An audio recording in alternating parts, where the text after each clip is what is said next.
Gandang tanghali mga ka YouTube natin dyan. Update dito sa YouTube.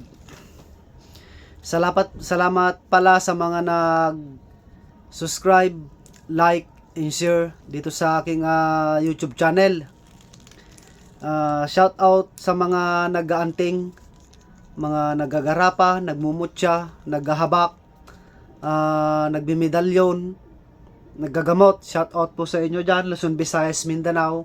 Shout out po sa inyo dyan, mga OFW. Good evening, good morning po sa inyo dyan. Yung naghahanap po mga kababayan ng kahoy, ito po ay padala po galing po sa amin. Ang tawag po dito ay kahoy amo. Pagka ito ay tangan mo, kunwari nilagay mo sa pulang tela, nilagay mo sa baywang mo, nilagay mo sa baywang mo, aamo sa'yo yung aso. Kunwari kagating ka, hindi ka matutuloy na kagatin, hindi ka matutuklaw ng ahas. Kasi nasubukan ko na po at subok ko na po. Ito po yung style niya mga kababayan. Nakababad kasi ito sa mga langisan before po ipadala para hindi po mawawala po yung mga bisa niya. Yan, ito po yung kahoy. Yan. Yan, ito po yung mga kahoy, mga ka-antingero-antingera dyan, no? Yan. Yung mga may gusto po dyan, PM, 3 lang po na piraso itong mga ka-antingero-antingera dyan. Legit po ito. Pagka hindi po legit, pwede nyo po akong tawagan, pwede nyo po akong i-message sa aking messenger, pwede nyo pong isoli sa akin mga ka-antingero. Pagka hindi po legit. Pagka legit naman, mag-chat po kayo. Baka maya-maya legit nga. Tapos sasabihin nyo ay nawala. Tapos sasabihin nyo hindi naman po legit, palitan mo. Tapos hindi naman isusuli yung kinuha niya, papalitan ko naman. Marami pong ganyan dito sa sa Messenger, sa Facebook, sa YouTube. Marami. Kaya yung mga pinapadalan ko, nadodoble ako. Yan. Legit po ito mga kababayan, kahit po i-testing nyo po, legit po. Ito po ay kahoy amo ang tawag sa amin. Pangpaamo po ng mga hayop. Itong yung naghanap din po mga kababayan ng aserong bakal sa puson ng dagat na tagusan. Yung isa ay nakuha na, nakarating na siguro sa kanya. Yung isa naman ay bali ginayat ko ng maigsi lang kasi yon, ganito. Ginayat ko ng mga 4 yata. Tapos itong isa mga kababayan ay papunta naman ito sa amo niya. Yan. Napakain ng mga kaantingero-antingera dyan, no? Kung sa kislap para siyang bato. Oh. Para siyang bato talaga. Pero ito ay isang uri po na kahoy. Yan.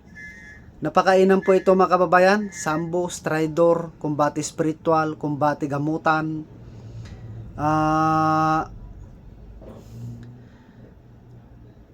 Na-testing ito sa yung isang kasamaan namin sa PIP ID Division. Na-testing po ito sa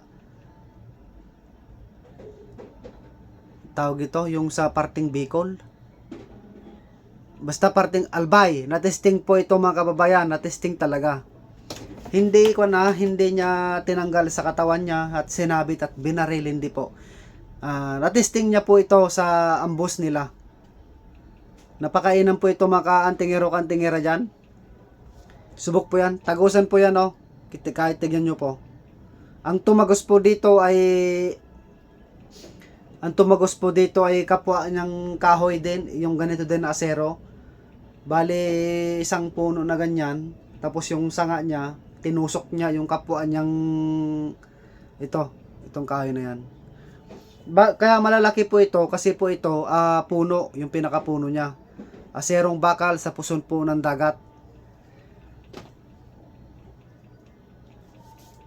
Tapos yung naghahanap din po mga kababayan sa katulad po ito, bracelet. Yung nilalagay sa paa. Nilalagay sa paa mga kababayan. Malaki po ito.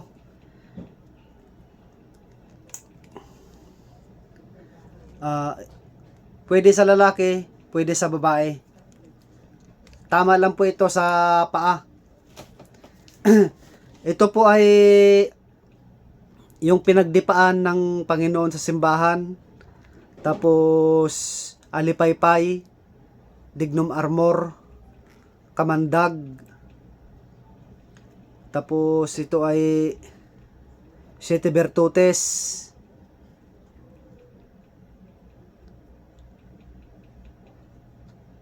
Tapos hindi na kasi kamakon kasi pare-pares na maitim mga kababayan oh. Ang dignum goma, Sierra Madre. Hindi ko na po makontong isa kasi alos pare-pares na po na itim pagka nakababad sa langisan na matagal. Ayan. Hindi po ito pang kamay. Sa po ito sa paa. Ayan. Pasadya po ito ng taga kababayan po natin. Pasadya na po ito. Bali gumawa po ako ng 4. Yung mga willing po dyan, PM lang po. Yung naghahanap mga kababayan ng pagka sinabi kasing sinukuan, marami kasing klaseng sinukuan Meron yung sinukuan na pag nasilungan ka, hindi ka naman mamatay. Unti-unti kang namamatay pagka umuwi ka na. Yung anino niya. May sinukuan naman siya na parang kamansi na may cross. May sinukuan naman na baging na may cross. May sinukuan Maria na puti. May sinukuan naman na Maria na itim. Yung itim na sinukuan, yun yung pambihirang makita sa balat ng lupa. Matatagpuan yan sa Hulo at saka sa Sierra Madre, sa parting norte at saka sa Apayao. Matatagpuan po mga yan. Ngayon, yung mga willing po dyan mga kababayan, ang sinukuan na ito po ay pinakaugat.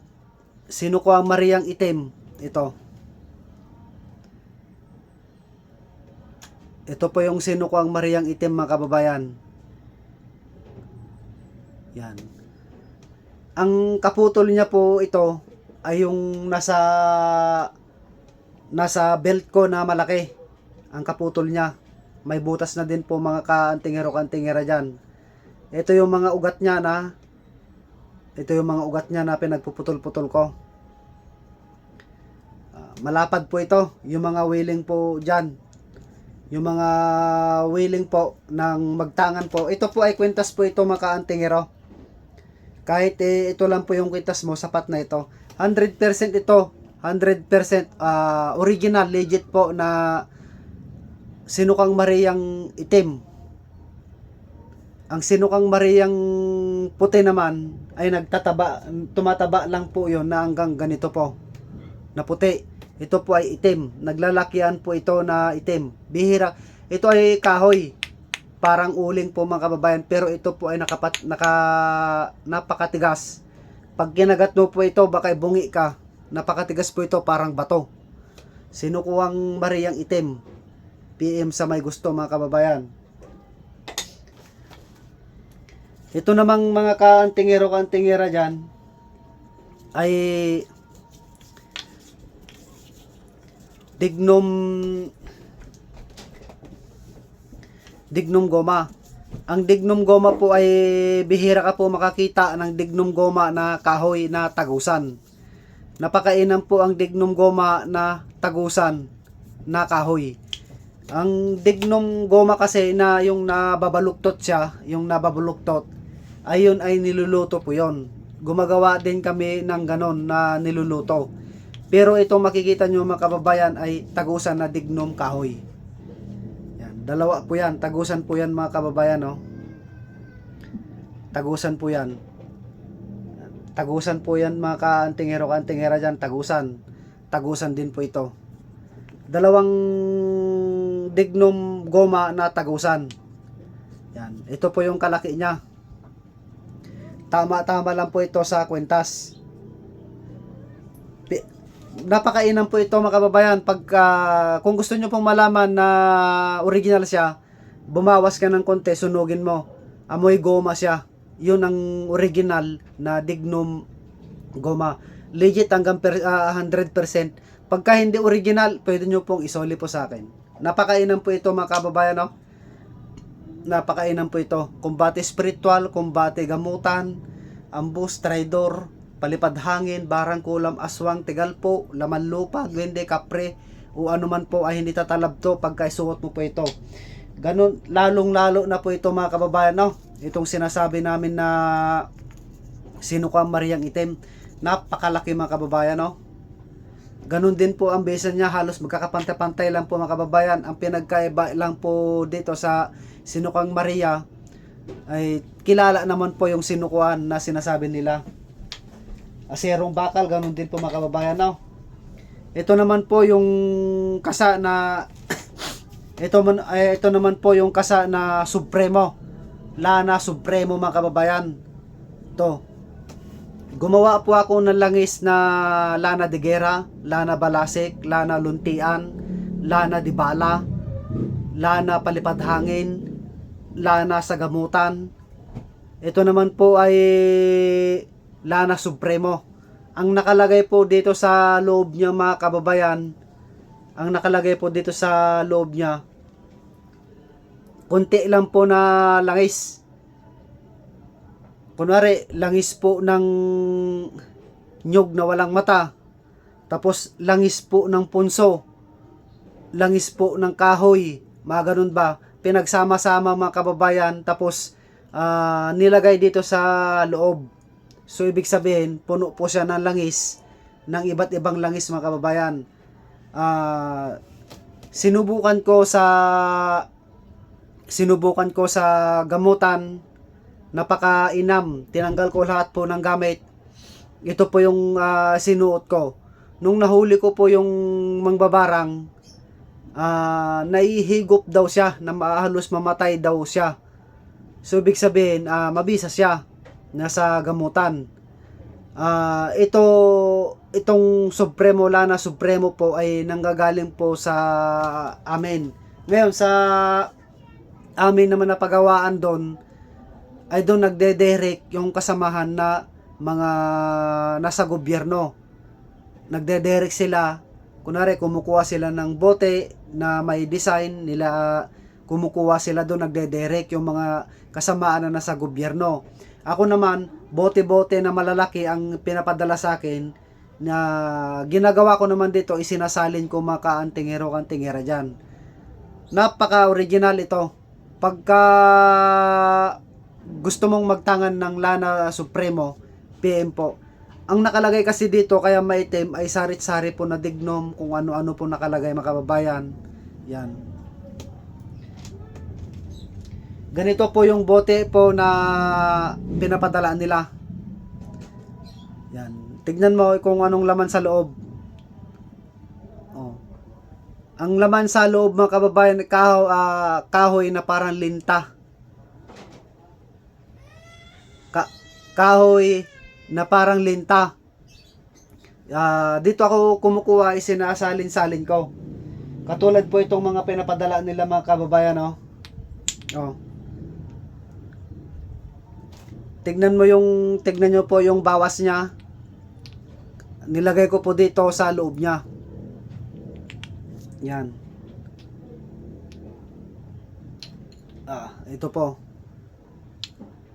Ito po ay halos magkakaisa. Dito po yung sinasalinan. Ito po yung mga pinagkukuhanan ko. Yan. Napakainam ito mga kaantingero-kantingera dyan, no? Yung mga willing po dyan, PM lang po sa aking messenger, Edison Bucareli Mariano. Salamat pala sa mga nag-subscribe, like and share dito sa aking YouTube channel. Muli po akong nagpapasalamat sa iyo. Palambing naman po, paki-share and subscribe. Yan.